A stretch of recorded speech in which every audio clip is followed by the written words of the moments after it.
सवना भदहुआ करतिया विदेसिया विदेशे चले हो।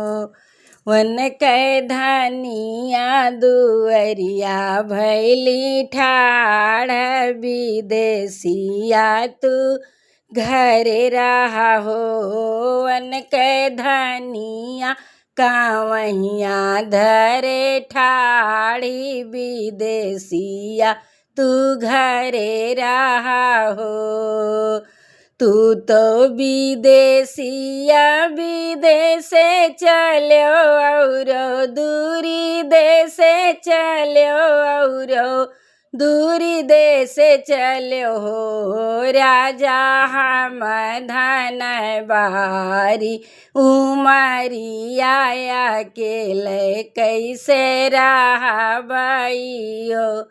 दराजा हम धन बारी उमरिया अकेले कैसे रहबइयो। चरिया सुतायु गोड़वरिया ननद मुड़वरिया ननद मुड़वरिया न हो। रनिया लहुरा देवर हिरदैया लवटी घर आई बहो।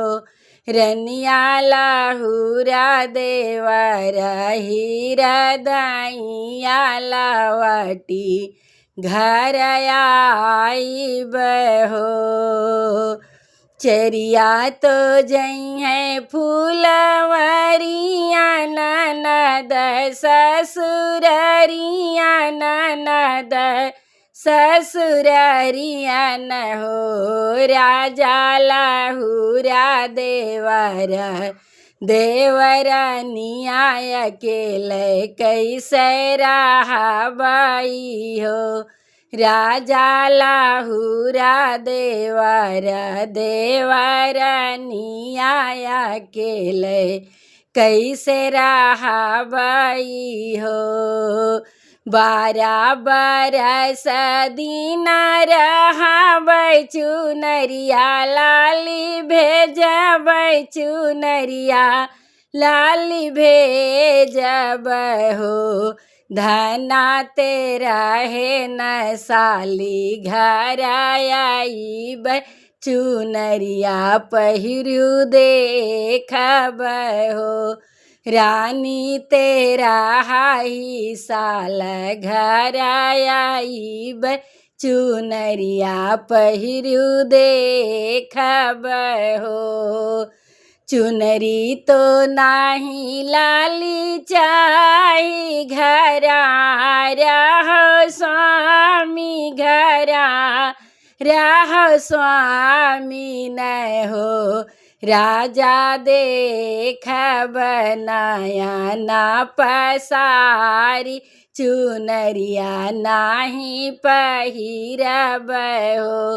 राजा रखब नया नावा के बीच लुगरिया फटही पहिरब हो। तू तो विदेसिया विदेशे चलो औरो दूरी देशे चलो हो।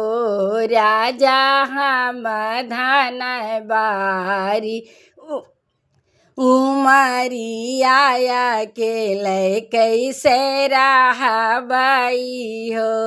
राजा बही तो बारी उमरिया अकेले कैसे रहबइयो।